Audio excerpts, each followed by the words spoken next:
I was taking a narcotic at 14. When she died, I went and grabbed all her drugs and hoarded them. Jesus Christ. I crashed. I collapsed. He said, well, your baby won't live and you won't live. Oh my God, that's terrifying. Nobody is connecting the dots. It's unbelievable to watch the change in behavior. It's wild. Nobody in the United States was looking at this. We've normalized all of these things. You must be freaking out. I literally had a shift in consciousness. I've never heard anything like this. He reminded me of a sprayed roach. I'm homeschooling after this. We have an emergency national health care crisis right now. Oh, it's just outside. No, it's inside your house. Go ahead. This is just horrible. That was a turning point. Are you serious? Welcome back to the show, Allison. Thank we you. have Marilee here too. Allison's show was one of my most favorite shows that we've ever recorded on this podcast. I truly feel like you changed so many people's opinion and addiction on cleaning supplies. So we invited you guys back on, but we had to meet the famous Marilee. Yeah, so I'll let get it you all from Marilee. Yeah, She's the introduce queen. yourself, Marilee, to the audience.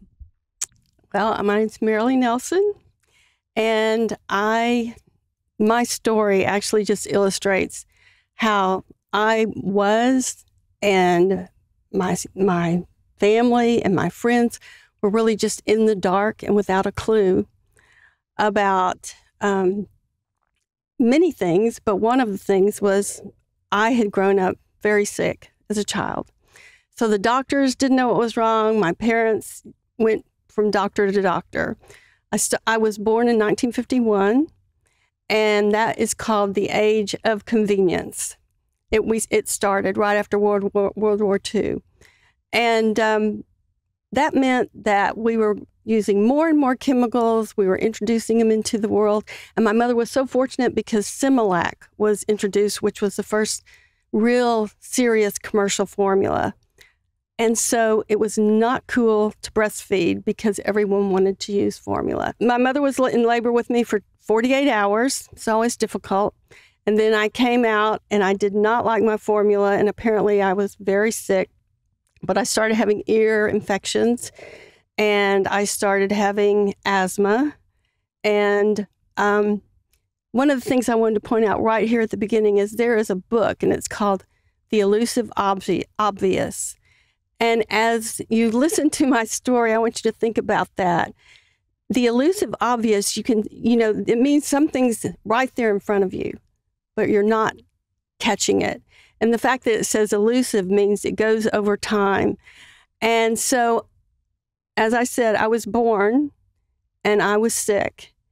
And I had one thing after another. And my parents took me to doctor after doctor. I was on antibiotics, took GG shots, penicillin shots weekly. My father was a chain smoker. We'd go on vacations. He'd be having the cigarette. It looked like we were in a bar, and I was back in the back seat with asthma, and nobody is connecting the dots. So I had allergies so bad that my mother had this pile of rags, and she called it my snot rag pile. And when we go anywhere, she said, get your snot rag, because I either had a stopped up nose or I was just flowing freely with mucus. Did all the allergy shots, I did everything, but no medicine was stopping, my symptoms. But the most unusual thing I had was what the doctor said was a fever of unknown origin, where I'd run a low-grade fever for a long time, took medicine, it didn't cut it. But then all of a sudden I'd have about 105, 106 for a few days. Oh, wow. And they couldn't get the fever down. And this cycle went all the way through my life. And so at 14, I started my period, and my cramps were so bad that my mother gave me her Percodan. She had cancer, and she had a lot of pain. And so I was taking a narcotic at 14. So I had a little bit of endocrine disruption. And anyway, I was very passionate about learning about biology, et cetera. And I wanted to be a doctor. I wanted to cure my mother's cancer. I was very idealistic. And I wanted to help the doctor figure out what the heck was wrong with me. But by the time I got into high school, I was actually sick for 6 weeks my senior year. And my father came back to my bedroom and he had a tray in his hands of my medications. And he put the tray down. He was at my door and he comes running in and he grabs me up. He says, "Get out." My pillow was smoldering because I couldn't smell it. I couldn't even see the smoke. And it was like almost on fire. So I was in this toxic waste. And why did it go on fire? Yeah. Well, because it was leaning against the lights, a light bulb. So you just couldn't smell that was no, happening. I couldn't smell it. I'm giving you an idea of how serious my congestion was. So anyway, after we got that all cleared out, my father walked and handed me this tray of medicine. And I shocked him because I just took my hand and I just whop. And I knocked that thing in the air and all the pills and everything just flew on the ground. I said, "I'm not taking any more of this medicine because it doesn't help." And I just had it. But anyway, my parents were about to go on a trip out of town. And so they decided to take me. I guess they didn't want to leave me. And so it turned out they were going to a convention in Key Biscayne, Florida. So the hotel was right on the beach, and there was a cabana, and we had a cabana room right on the beach. And within about 2 days, I was a different person. I was just running. I was going crazy. I was so excited. And this was my first experience where my eyes were open to the idea, well, gosh, something happened from Houston, Texas to Florida, and I'm a different person. So, of course, I didn't want to go back home, but I did. And the next year, I was going to go to the University of Texas for going to college, pre-med. But 2 weeks before school started, my mother really got sick. And I just told my father, I just can't go. So today it's different. I mean, this would never have happened, but somehow I got into the University of Houston just right at the last minute. And I went to school my freshman year, and I was just deliriously happy, just loving my classes and everything, and actually was feeling better. And I think for one thing, I really loved school. And, there were a lot of things about that I think, your mental attitude is really important. My mother passed away the next year. And as I mentioned, I was on her Percodan.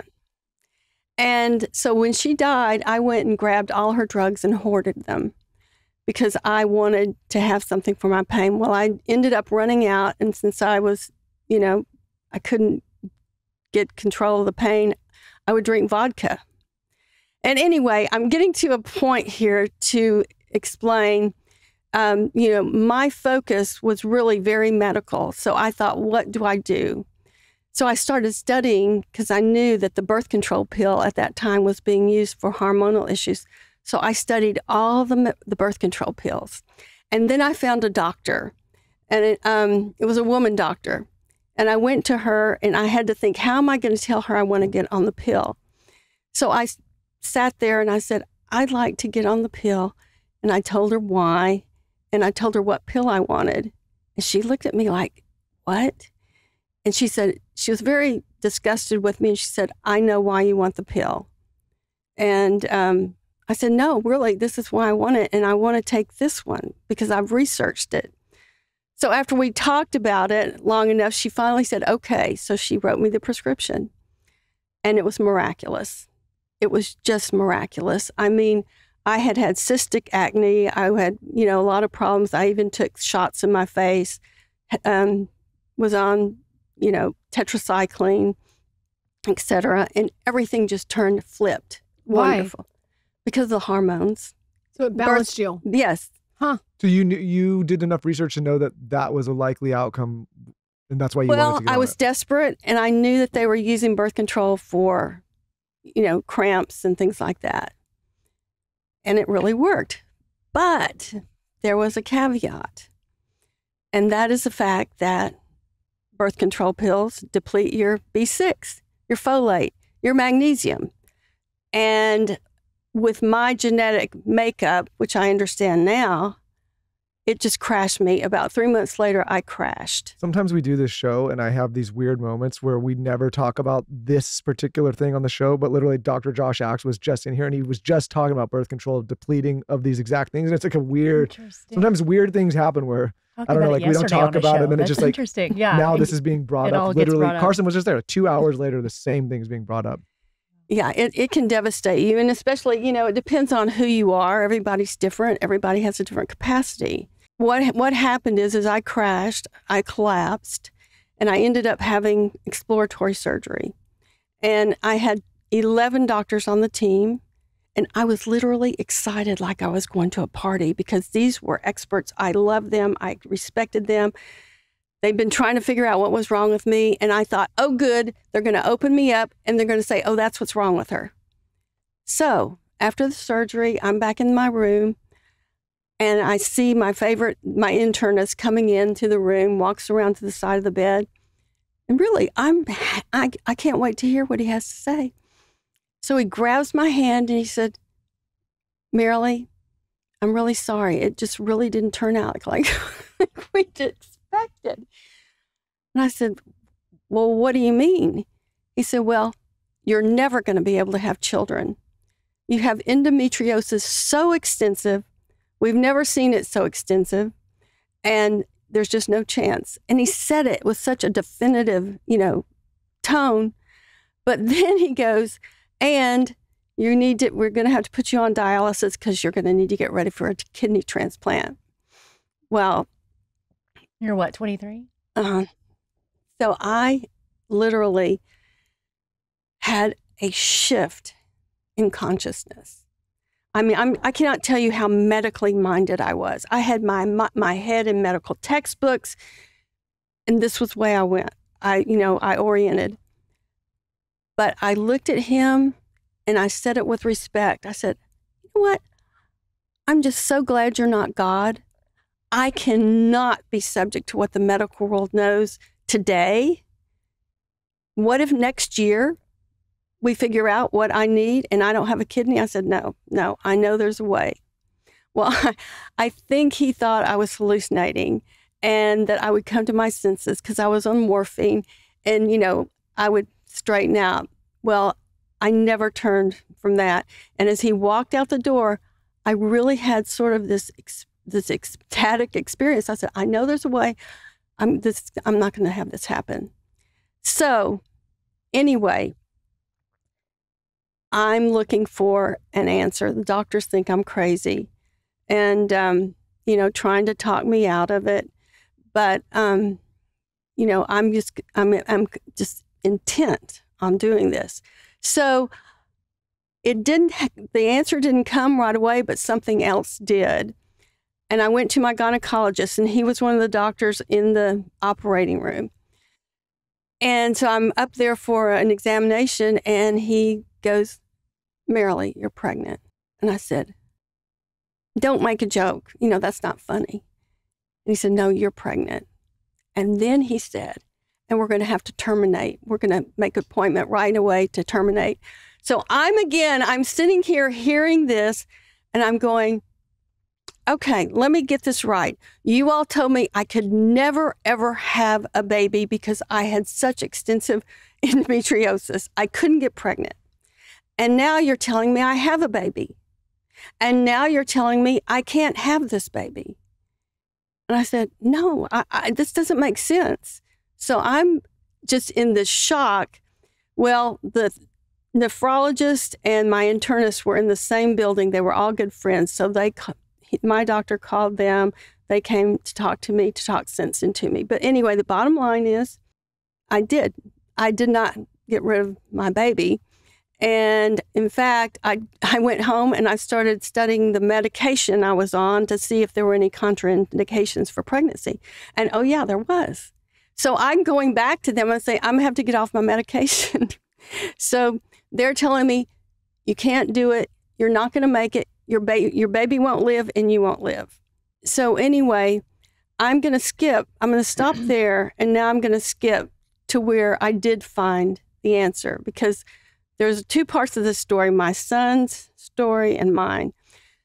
But finally, when I was really so sick, I could barely function, I was considering even going back on my medications. I got information about a doctor in a Boston hospital that was using food as medicine in his hospital. And so the bottom line is I changed my diet. I was told I had to stop eating that standard American diet and I had to start eating real food. And I mean, I thought he was out here because I was a junk food junkie. I was a sugarholic. I was a meataholic. I was a vegetable. Anything I could put in my mouth, I would eat it. And my parents called me the human garbage disposal. And so anyway, I could tell I was on my way. I could barely get my hand to my mouth. My arm was so heavy and so I was so weak. And unbelievably, it was so incredible. The very first meal that I had that was prescribed for me was absolutely the first meal I can remember where I wasn't thinking about the cake in the kitchen I was going to eat or the ice cream I was going to have or whatever was in the pantry, because I was always eating. I was never satisfied. What was the first meal you had? Well, it was a medicinal meal prepared for my condition. And so real food for the first time in your life. Real food. Yeah. And Do you remember though what it was or no? Oh yeah, I remember the exact And meal. do you think your parents just didn't know? You mean they didn't know that the standard American diet there was a problem? Michael. They just that's how they didn't ate? know. Yeah. Did you ever find out why your mom got sick, or do you have any Yes, I do. Okay. And just one little thing she used to do, she used to swim in a irrigation ditch where they sprayed cotton fields. Oh, wow. She grew up on the Rio Grande River near on a farm. Anyway, so yeah, she had a lot of pesticide exposure. Anyway, so it was so incredible because within 10 days, I was literally another person. Wow. I never had a kidney transplant. I've never been on any prescription or over-the-counter medication since. I was so dumbfounded that I wanted to climb up to the top of the Empire State Building, because that was the tallest building in the world at the time, and shout, what are we doing? How is it that we are putting harmful chemicals in our food that impact us mentally, physically, and emotionally? And I wanted to tell the world. So I thought, well, I'll write a book.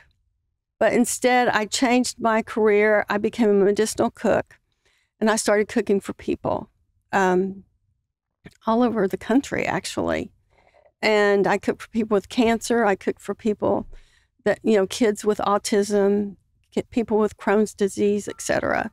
And I saw the amazing transformation that eating real food, I'll say multi-nutrient rich, real food could do. When you say real food, can you give our audience exactly what you mean? Do you mean vegetables, fruit? Do you mean meat? Do you mean all vegan, vegetarian? What do you mean? I mean, everything you just said. Okay. And so the food is medicine discipline that I learned about, you ate according to your condition, according to the climate you were in, according to what you did. Like if I go out and I work out every day, I'm going to eat a different meal than someone that sits in a desk every day. And if you have a heart condition, you're going to do something different. So it was very, very prescription oriented. But the main thing being that there's no chemicals. But there's no chemicals. Yeah. In fact, the doctor said, do you want to keep your kidney? Because I was I was medically oriented. I thought, this is going to fix me. He said, do you want to keep your kidney? And I said, well, yes. He said, then you cannot cheat. While you are recovering, you may not cheat. He said, you may not have any of the chemicals, and that's what he wanted me to avoid, all the processed food. So vegetables, fruits, yes, there were grains. I had fish. When you have been sick for that long and your identity is being sick, and you've been around sick people, it sounds like, for cooking, Do you find that it's hard for people to get out of being sick because they're so used to being sick? And sometimes when you're a little girl, that's how you get attention. It becomes your identity. Yeah. Well, I should clarify that what would happen after I had those very high fevers, and this is illustrating the fact that, you know, you watch something and you don't really think about it, you don't observe. And the doctors could have seen what was happening and discovered what was wrong with me a long time ago. But after I would have the high fever, like 105, 106 for maybe 3 or 4 days, I would be a new person. Fresh. Yep. I was fresh. Huh. And I had a life. And so you liked the fevers? Well, I learned to see that was, you know, beneficial. Wow, that's crazy. Yeah. Why is that you would have that high of a fever and then feel fresh? Do you know why now? Yes. Okay, the body never does anything wrong. It's brilliant. So if you have a fever, it's because, one, you're fighting a virus, a bacteria, or there's something going on that your body needs to mount up heat. So what do? We try to suppress it. And this was the thing that was interesting about my situation. My low-grade fevers, I couldn't suppress it with antibiotics or anything. It just wouldn't, you know, I didn't respond. And then my high fevers, it didn't. My body was intense. I'm going to have a high fever. I'm going to get rid of this. And part of my problem that I had, that they discovered with the exploratory surgery, is I actually was born with 2 bladders. Wow. And one of the bladders does not have an exit. So what does that mean? And I was born with 3 ureters. And so that means that I had urine going down to this extra bladder and it had nowhere to go. So it was just a bunch of infection, but they never cultured it. I never came out with cultured because, you know, there was no outlet. So you had a low-grade UTI? Yeah. Did you remember feeling like you had a UTI with the you know how you feel when you have a UTI, it's so uncomfortable within your bladder? No, see, I never had a symptom in my bladder. In the bladder that you're supposed to have, there was never a symptom. So your body just couldn't tell. So I didn't know. Did they remove the other bladder once it's still there? Okay, with this story, you have to go back to your son because you said there was 2 stories. So how does your son play into everything? Well, so that was the food part, and then you learned you kind of had this missing piece about the environment until Douglas. Yeah, right. So I had learned how important it was to remove chemicals from my diet, and watched people that I'd cook for have spectacular recoveries. And so at age 10, my son had what was called a catastrophic chemical exposure. And he had been a very brilliant, very obedient, athletic, you know, just the wonderful child.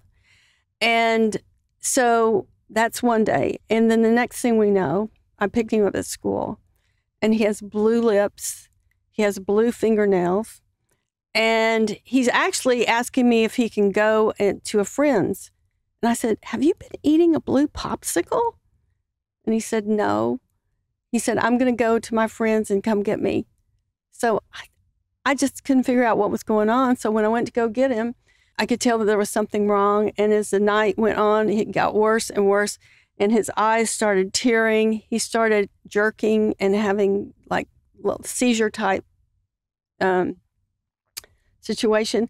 And as I watched him and I was trying to figure out what to do, I was going to take him to the hospital, etc. And I was making calls. I noticed that he reminded me of a sprayed roach. Oh my God, that's terrifying.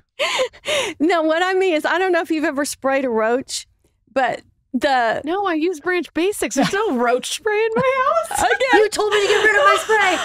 Okay, I don't know what that looks like. Well, when you spray a roach, I know what it looks like. They twitch. Their limbs uncontrollably twitch. When you look at your son and you think this looks like a sprayed roach, how are you feeling? You must be freaking out. Well, when I made that connection, I thought, I am crazy. This is nuts. But it was so weird. He was acting so strange. Anyway, I called the Austin pesticide control board, there's a hotline. It's an emergency. They tell me to go to the hospital. They tell me what to do, what tests to take. But anyway, the bottom line is we ended up taking him to the doctor that treats the Gulf War victims for poisoning, and the doctor who was an expert on the chemically sensitive. He was in Dallas. So that doctor sat down with me after he examined my son, and he said, Marilee, your son has irreversible brain damage and immune system damage. He is never going to recover. He's going to be he's a bubble boy. He is so sensitive to all the chemicals because his detoxification system has been destroyed. And so he told me, he said, you're probably going to need to institutionalize him eventually. You'll be giving him a regimen of, it was 23 shots a day. We were supposed to go home, clear one room in our house and make a safe haven for him, and told us, what to do. So I'm sitting there listening to that, and I actually said the same thing to this doctor. I said, I'm just glad you're not God. I know my son's going to recover. But what had happened in the first place? He was exposed to a concoction of pesticides at school. How? Do you know how or no? Yes. There was a big rain, and so the kids didn't go out to recess, so they put him in the auditorium. So some of the kids were down by the floor of the auditorium where the stage was and all, and the water came up from under the school, and I guess dirt and pesticides that had been sprayed in the building came up into that building, and my son was right there. They're now banned, and this is what's so sad, because it's like innocent till proven guilty, and this is, So they were all put I'm homeschooling. I'm homeschooling after this. Honestly, Michael, this is they're banned now, but... Yeah, but how do we get branch basics at the schools too? This is like, oh my God. School toolkit. Go ahead. This is just horrible. So anyway, yeah, it was. Jesus Christ. This is like, I've never heard anything like this. It was wild. So we went, he told me to create a non-toxic, to get rid of everything in my house that was toxic and only get non-toxic products. Okay, so then, just like now, non-toxic, create a non-toxic house. That's not a clear-cut. Yeah, what does that mean? Yeah, what does that mean? And what year was this around? This was 1988. Yeah, so what do you do? 89. You're like, what does that even? You don't know the trash bags with the smell in them are toxic. That's not even there yet. That's not there yet. Yeah, we don't have those yet. Oh, okay. So we went home, and I didn't really understand the depth of what I just heard, because we were dealing with the collateral damage of the exposure. He was uncontrollable at some times. He would go into this state where he would just look at you. You'd ask him a question, and he'd just stare. And then 2 or 3 minutes later, he would answer. He would be so hyperactive. I thought he could probably run a circle around the ceiling. Or he'd just be so lethargic that you couldn't even get him to lift his head or his arms off the bed. So he would have headaches. He was sensitive to light.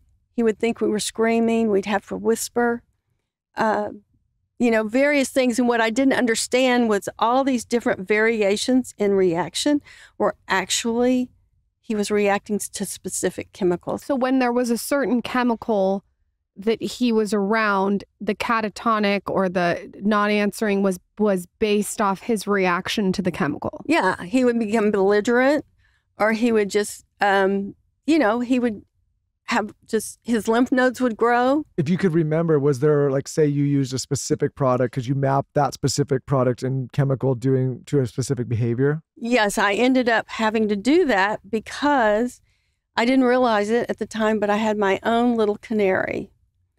And that's what I'm saying. It's like this, could kind of, this could prove something. Yes, it did. It did. So we had stripped our house of everything, and we just couldn't get him calm enough in the house to sleep in the house. I mean, we did sleep in the house, but it was uncomfortable for him, etc. So we went outside and we'd sleep on a cot, not in a tent, because he would react to that. So one night I'm laying out on the, outside in the tent, on the outside of my cot. And I'm just thinking, what have I not done? What have I not done? Because our house was stripped. We had no carpet. We had a wooden table, just beds. It was nothing. Everything was gone. And I had this flash. It was like, get up and go get that daggum box that you've got in your closet. And I'm just talking to myself. I thought, that is crazy. I had a box of my favorite perfumes, some of my favorite products that I put in a box in my closet that I thought, I'll just keep these, and then when he gets better, I'll pull them out. I took it out. I didn't tell my son I did it. I didn't tell my husband because I knew that I wanted it to be an experiment. So the next day I was making lunch and he came in the house and he sat down, and I guess maybe after 10 minutes he goes, Mom, what'd you do? I said, what do you mean what I do? He said, well, I'm just not feeling so agitated. I said, really? Oh, well, good. And I said, just stay here. Let's see how you how you feel. Well, he kept staying in and he kept staying in. And he stayed in and he said, I'm just not bothered. And he said, if we try to sleep in the house tonight and I need to go out, will you go out with me? Yes. So I said, okay. Well, he slept in the house. And the next day I thought, okay, I am crazy. I am a lunatic. This is insane. This is a coincidence. I can't tell my husband this because nobody would believe me. Why in the world would that box, cause that much trouble? Well, I went to the store, I think a couple of days later, and I was going down the grocery store aisle, and I passed the aisle where the cleaning products and the pesticides, and literally I just went, oh my gosh, that's it. Those bottles are not only closed, but they're also sealed. And I can smell them. The same thing's happening with my products in the closet. And it's creating this low level chemical soup. And he's so sensitive that he's picking it up. And that was a turning point because we got our house to a point where he was actually able to start having a homeostatic baseline. And he would get, calm down some and, things were going forward. But I had to get products. And so I remember the first time I brought home one of the product that had non-toxic on the label, because they did have them then. We had Whole Foods back then. And I brought that in the house, and literally within seconds, he is going into one of his head things. He's holding his head. He's screaming. He's telling me to be quiet. He's telling me to turn the lights off. His lymph nodes would swell like BBs in his neck. I'm going, what in the world? And I'm looking at this product. I'm going, I have to figure this out. Anyway, so I started investigating ingredients, and I found out in all of the non-toxic products that I could find that they had, as a preservative, a neurotoxin, which, is going to immediately disturb the brain. So I started studying the rest of the ingredients, et cetera, and trying to figure out what I could use in the house. So this went on for quite a long time. But every time I'd bring something in and it had a problem, he would show it. Did you try to use like baking soda or vinegar, or did you not know? Absolutely could not use vinegar. Why? Think about Acetic acid. Acetic acid. It's a lung irritant. Anything with a VOC, etc., he would just go off on. So what did you end up cleaning with? Well, I ended up using sodium sesquicarbonate, which is a powder. And then there was a product that the doctor that we took him to had that some of the chemically sensitive people were using, and we were using that. Do you still have this problem with him now as an adult? Does he come into say he comes in here, like would he be able to know that they clean with chemicals? Okay, let me tell you, this is you need branch basics in this here. is a great I've watched him. This is a great story because it really unfolds to something pretty radical and amazing. back in the day, in 1988, the doctors, the medical world did not believe that the brain was neuroplastic. The brain cannot recover. He told me, he said, Marilee, your brain, if your brain damaged, it will never regenerate. Okay? And so Caroline Leaf had not published her books yet. Because of the collateral damage from the chemical injury and all these the explosive, reactions he had, I did not yet know how impacted he was mentally. I only knew how much, I knew he would sit there and be sort of catatonic. But when we got him into a point where I could think, okay, we're going to think about homeschooling here. The first time I had him write, he could not even write a 3-letter word. He could not do anything. And I didn't say a word. He just misspelled the word I asked him to write. I just took the paper, and he couldn't do math. And my son was like a math genius. Incredible. He was multiplying and dividing at age 5 and adding 3-digit numbers. And now he can't add 2 plus 2. And he was also a crack speller, and he can't spell. So I'm going, okay, now I'm going to have to see about the brain, how he can recover from his brain damage. And so I started looking around. There was no internet.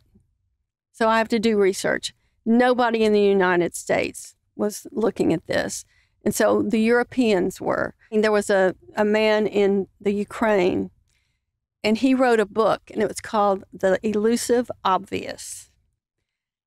And that term is just such a picture of my journey, my son's journey. And so when you think of the words elusive obvious, there's something right in front of your face that you're just not seeing, and you just can't quite understand it.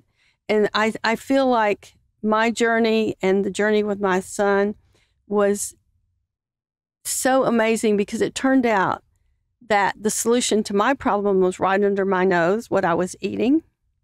The solution to his problem was right under my nose, what he was breathing. And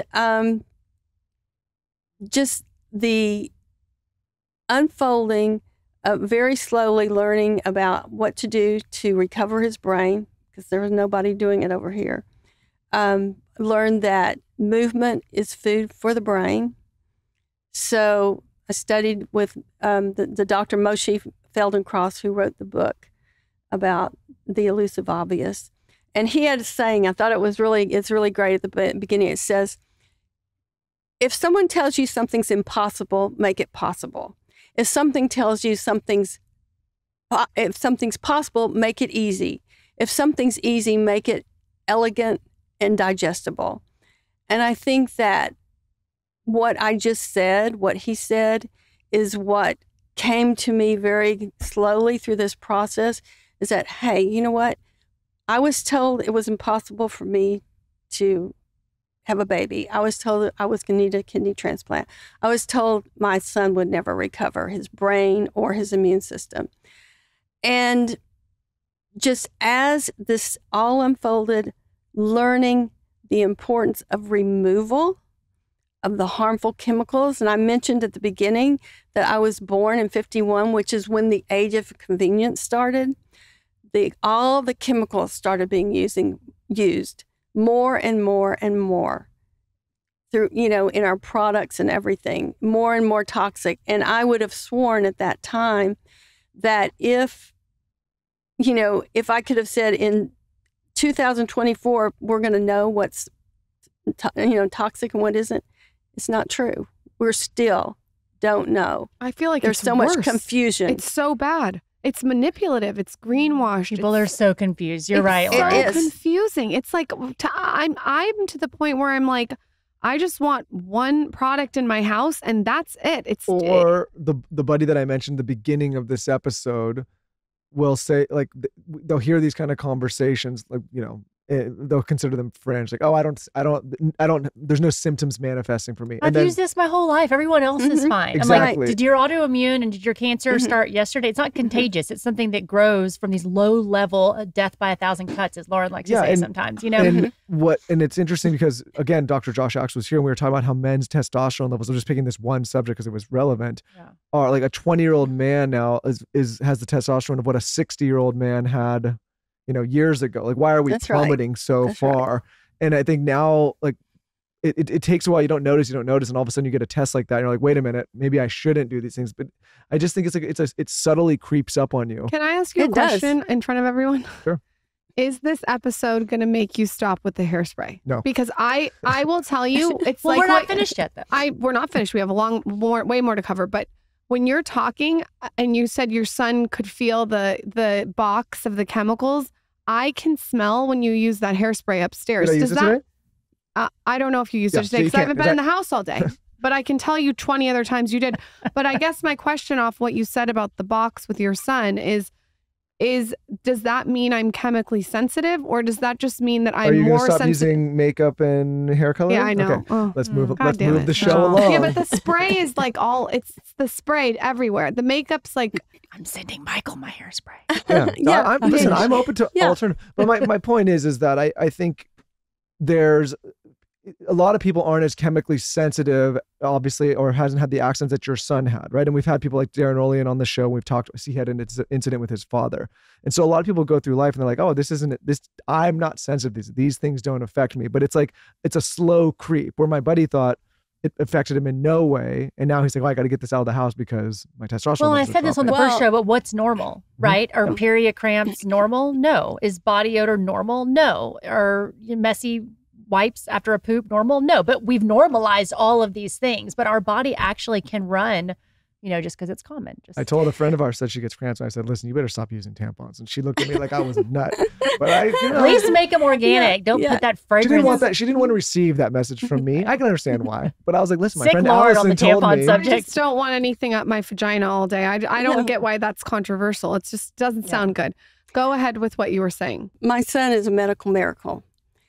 And because of that, I started getting calls from people that had... Marilee's modest. Okay, he was the first homeschooled child to get into the U.S. Naval Academy. Wow. He is healthy as an ox. He's, piloted planes, knows several languages, highest security clearance. I mean, he is a genius. So he basically fully recovered after...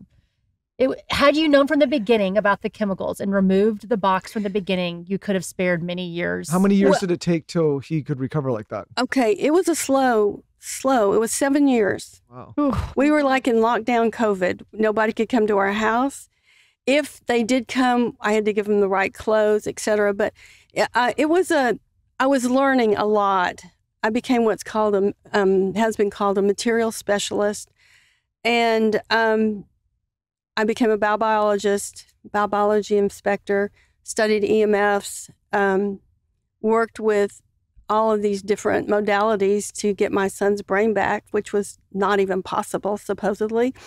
And so my point is, and I'm going to go to what you said, maybe you're not as chemically sensitive, that I really want to say the canaries like my son, a canary, the canaries were put down in the mines, and the miners would go down only so far as the canaries could be alive. But when the canaries died, they didn't go past it because they knew there was danger.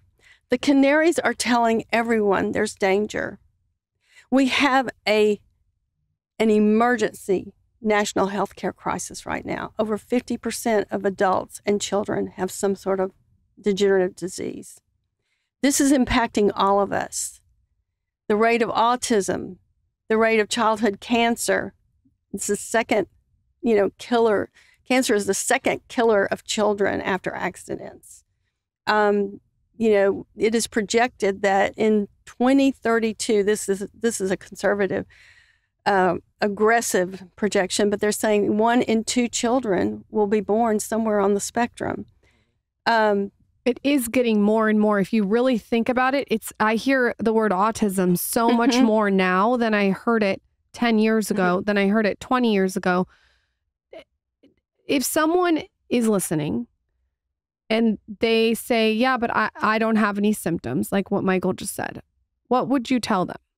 First thing I do when someone says that is I'll ask them this question: do you take any over-the-counter or prescription medications? Almost everybody is doing, oh yeah, I take allergy medicine, or I have cramps or whatever. So that's one of the first things I ask. The body doesn't make mistakes. And so when we have a headache, we are not going to go, we should find out why we have a headache instead of taking that Excedrin or whatever you take for it. And so we need to respect these people, like my son.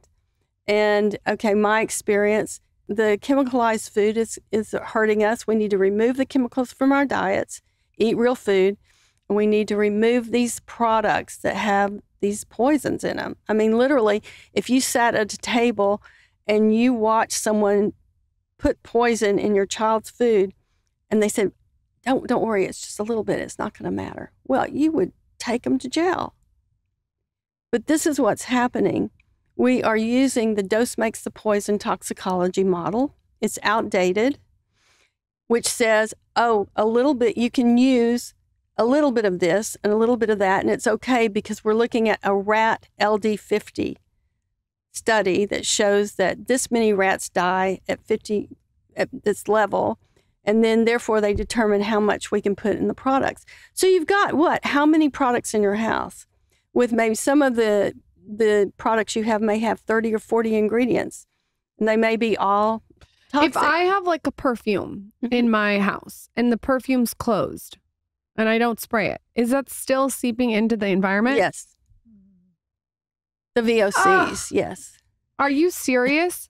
So I have like a perfume that, by the way, I sprayed today, and now as I'm listening, I'm like, why would I spray that? I barely ever spray it. Why would I spray it on this episode There are with you two? healthier alternative perfumes. We use Henry Rose.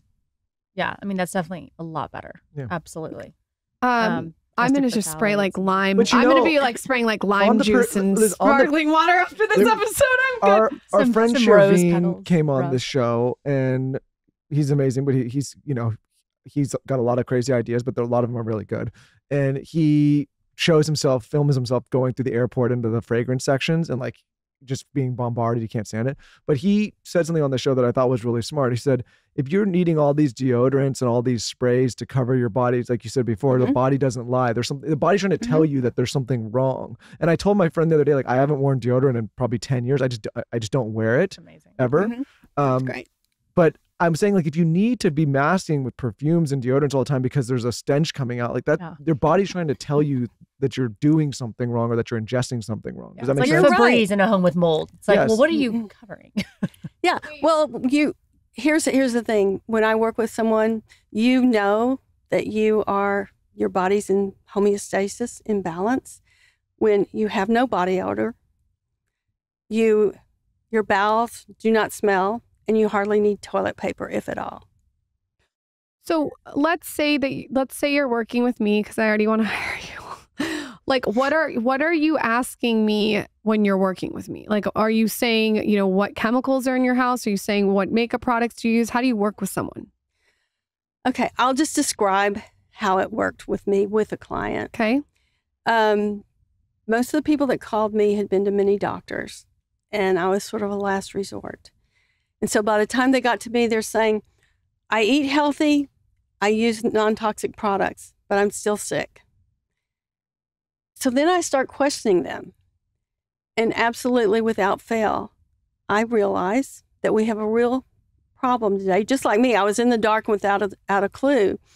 That number one, we do not know what is truly safe and what is not. And we have hundreds maybe of products sitting under our counters that we've had for years, maybe, lipsticks, old shampoos, etc., that are all sitting under your counters emitting VOCs. So you've got this low-level chemical soup. As my son was recovering, I was going, oh my gosh, Americans are all living in homes that have this low-level chemical soup. The reason I know that you're so so real is I will leave my house and go to a hotel and I immediately, I can't explain it. I can just feel the difference. You know what else? People who make their dogs sleep in laundry rooms with all those chemicals and the dogs get cancers. That's right. I know. See, I'm involved now. Or the yard that's sprayed. Yeah, or the yard the poor that's sprayed. pets. Yeah, and then the fragrant shampoo they use on the flea killer. But a lot of people think that where do you put your dog? A lot of people put their dog to sleep in places they store. So true. Most toxic room in the house is usually the laundry room. Yeah, our dogs and our kids. But here's the thing, that title, The Elusive Obvious, this is right in front of us. I mean, and if you think about it with common sense, why would we allow harmful chemicals to be in our food or in our products? We should protest. And you know how we protest? At the cash register. Yeah, you stop buying. We have to educate people to where they are objective. They're not in fear. We want people to be empowered so that I can pick up, a bottle and I can go, okay, and I'll just put it back and I'll find something that's safe. And when we stop buying these things, they're going to change. I mean, look at BPA. Moms got so upset about the sippy cups with BPA because apparently we got enough press out there for mothers to see how harmful that hormone disruptor is. And so what happens? The industry changes. They take BPA out. Well, but they made what's called, a regrettable substitution. They say BPA free.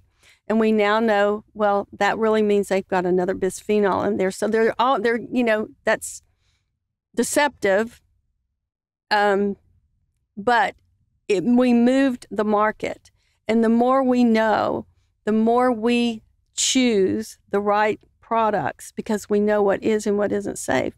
The problem is, though, is you get a label as a mom that says natural flavors.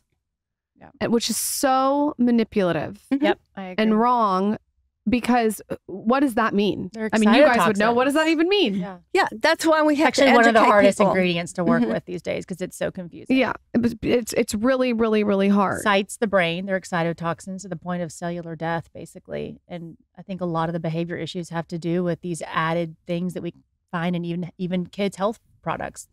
Most of them have natural flavors in them. Yeah. My daughter had lemonade at school the other day and I brought her home and she was a completely different child. I mean, I didn't serve the lemonade. The school served it. So who knows? I mean, it could have been, Minute Maid or whatever it was, which is totally innocent. They want to have like lemonade. It's so cute. Yeah. But I brought her home and it's I'm like, what's going on? And then I realized, oh, she's not used to this juice because we don't drink that juice at home. And it's unbelievable to watch the change in behavior. It's wild. It is very wild. And so I have watched a baby lose its crawl. There's a sequence that babies go through where they crawl, in a certain way. And so if they are on target and they're doing, certain things, and I was cooking for a mother, and when I cook for someone, in the past, I'm not doing this now. When I cook for someone, they are not supposed to eat anything else but what I'm cooking. So for 10 days, we will do that so they can see the power. So anyway, I was in the home with this baby that I knew, very well. And the baby had been crawling and everything was good. And the mother had just fed the baby. And a few minutes later, she just started screaming and crying and, really upset. And the next thing, she crawled off and her crawl was way off. So I just said, you know what? I'm not the food police, but did you eat something? And she said, oh, no, it was just an organic bar. So she went and got it. And it had citric acid. And citric acid is so disruptive to the nervous system. So she had breastfed and the milk. And it, came through the milk. But anyway, these chemicals are harmful. We need to learn what they are. And it's really wonderful because when you know what's harmful, then you know what to do. And it frees you. You're empowered. I mean, I was in slavery to these chemicals because I was so sick. I want to talk about to the audience where chemicals are hiding that you wouldn't think about. And one I can think of right off the bat is trash cans with scent in them, or those Glade plugins. All synthetic fragrances. Give us a bunch of Reed different diffusers. things. I mean, even things that are not being used, the gifts that you get, the candles, the bath bombs, you know, all of these things. I mean, the number one thing we tell people to start is with pesticides, you know. Just throw away the pesticides. Right. Mildewicide, fungicide, herbicide, none of them belong in the home. They all undermine, they're lipid seekers. The brain is 60% fat. They're the number one underminer of health. And then we go to the laundry room and synthetic fragrances. And then once you've done that, your house is. What do you guys do for bugs in Texas for your own homes? Well, I was a avid raid sprayer, but we have a non-toxic formula that you can make at home. It's like baking a cake. You just get cornmeal, boric acid, and sugar, powdered sugar. Mix it in equal amounts. Stir it up. Put it in tops. Just with water? No, just dry, and just put it like in the top of a Coke or a top, you know, water bottle top, and put it under your cabinets and around the kitchen or wherever. And in about 2 weeks, you're not going to have roaches. So the cornmeal and the sugar attracts the bug. And the boric acid. Kills it. We have a PDF on our website that basically addresses every pest in alphabetical order and a solution for that. So we're definitely not saying go live with pests, but if people really understand the ramifications of pesticides, I honestly think it's one of those things you can't see or taste or smell. And it's almost like EMFs. You're like, oh, I eat clean and we have good products. We have organic mattresses and air purifiers. It's like, yeah, but is the exterminator coming? And do you have especially in Texas, do you have the mosquito, system? Yeah. Oh, it's just outside. No, it's inside your house. The problem is you get the neighbors who do it. Yeah. Right? You can only control so much. Right. You control your home. You want it to be a safe haven. Yeah. That's what I developed. I created a process that we're now calling toxins that literally addresses this very inconvenient truth that we're all dealing with the unintended consequences of our modern world. And it's a very simple, I had to, make it simple so that people weren't stressed. I'm not asking people to throw anything away. So I'd get a client that was sick, and I said, let's go through your house category by category. And we're going to move first the pesticides, and then you get a box, take them out. Now the pesticides, I say, take it to, get rid of that in a responsible way. But then we go through the laundry, as Allison's saying, the cleaning products, fragrance products, personal care products, plastics, hard plastics, soft plastics, water, PFAS chemicals, and on and on. Emotions. And it's very simple because it doesn't cost money. It doesn't take much time. It's a finite process. You only have to do it once. And you start where you're most comfortable, where you're the least stressed. So it's not like we say pesticides for sure, but you can start at any module you want. And it's really came from the Douglas effect is what we call it, is the idea of removal. Instead of feeling like to live a healthy life and to be on this non-toxic journey, you have to buy a bunch of things. You don't. It's about getting things out and allowing the body that space to heal. You know why some people though have trouble throwing things away? Is because there are certain people that associate a value. So like I spent $5 on this, $8 on this, $10 on this toy, whatever. And it's almost like I can't get rid of something that I've spent money on because it's in their brain, it's wasteful. It's like kids that grew up and their parents make them eat every single drop off the plate. And they it kind of later in life, they have to do that. It's the same thing as I think that's what hoarding comes from. Some hoarding, right? It's like, I can't get rid of this. There was a value. I worked for it. I spent money on it. Yeah. But I also think this happens with kids' toys. Like you get so many toys in the house from birthdays or whatever, and half the toys the kids are playing with, and you guys could speak more eloquently on this, have all these plastics in them that they're touching. And fragrances now. And like on the dolls. Like that's weird. They put fragrances in like the stuffed animals now. Oh, the little dolls have the vanilla scent. I'm like, So, I'll be throwing that strawberry shortcake doll away the second I get home. Don't you? I have a list. Don't touch dolls. Don't touch. No, I'm already have a list. That argument that you just gave about, you don't want to throw away. That's why I say right at the beginning, You don't have to throw anything away.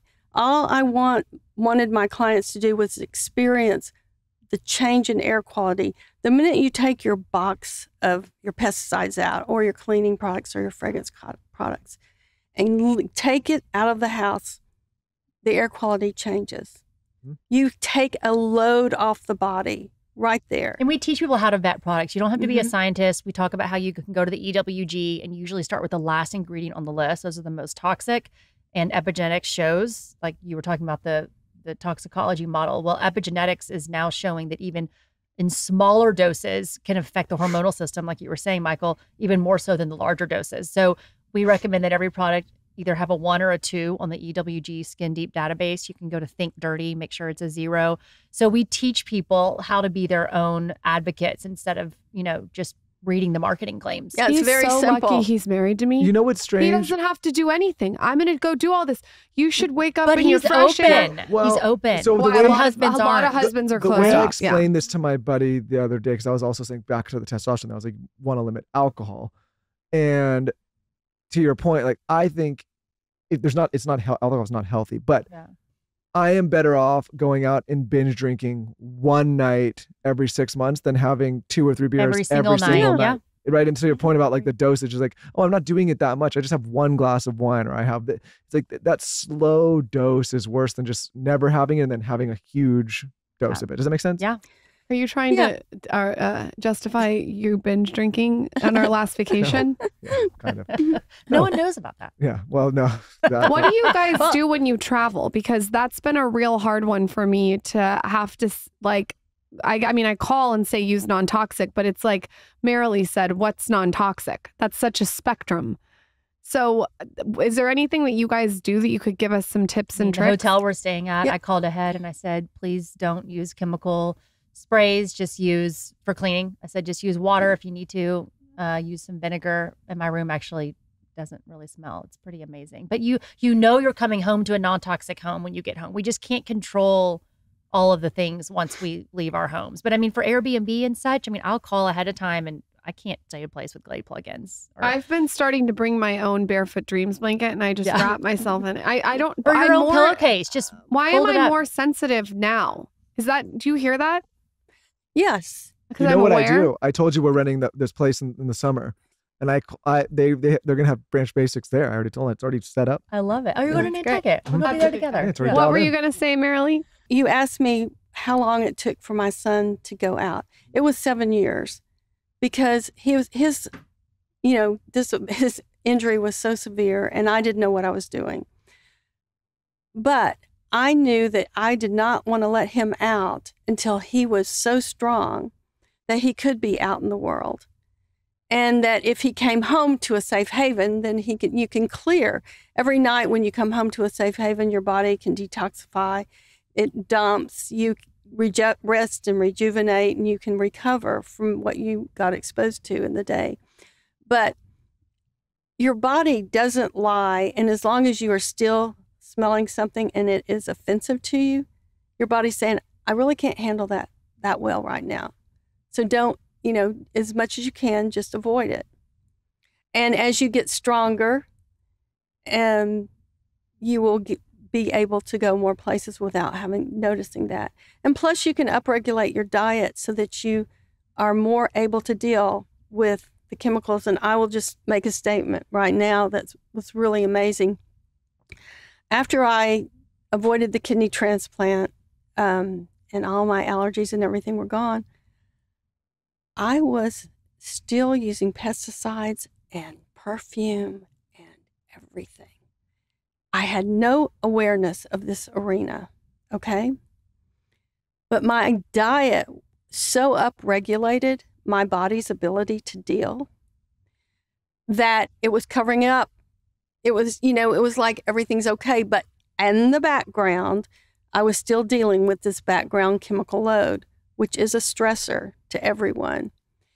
Once I learned about the chemicals in the in the food, in the products, and I did the whole process with my son, both my husband and I had this exponential upkick in our well-being. So as you remove, the body starts healing, but you're going to have warnings. You know, you're not going to want to be around something that's really toxic. And like, if I have to be around something, I stay as short of a time as I can. Do you know why I love this episode?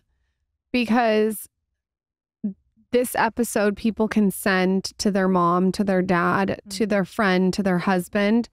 And I think it's a good way to show, instead of trying to convince someone, to subtly manipulate them. It didn't take that much. I will be sending this to some of my family members in a way that's like, hey, like, this is important. Listen to this story.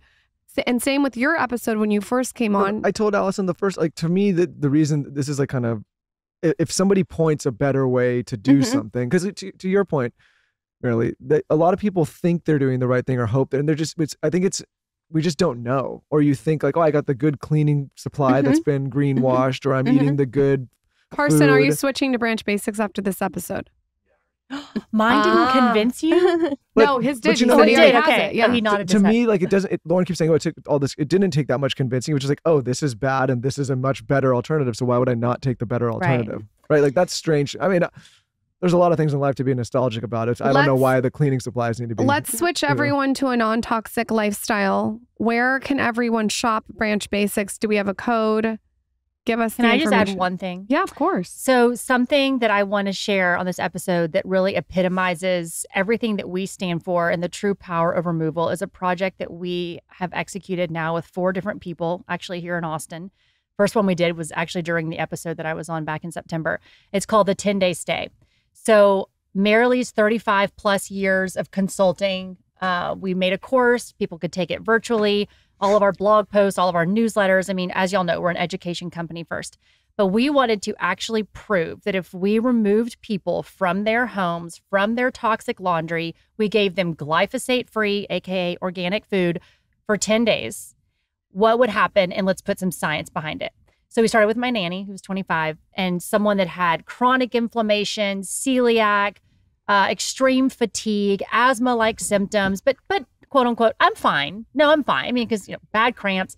So we pulled her away. We gave her brand new organic clothes, laundered in Branch Basics, cleaned her hotel room with Branch Basics. She ate at a restaurant with all organic food. We took her urine on day 0 and took her urine on day 10. In those 10 days, her phthalate level went down 99%. Her BPA went down 98%. Her glyphosate Roundup went down 70% in her urine in 10 days. She is a completely new person to this day. This was 9-10 months ago. No symptoms. She is now running in Houston Run Club, 5 miles, a day. She could never run before. Asthma symptoms gone. No stomach issues. Same thing with the next participant, had been on an inhaler, right? Her entire life, 5 times a day. Her inhaler on day 3, she dropped her inhaler. Day 1. The very first day. The first night.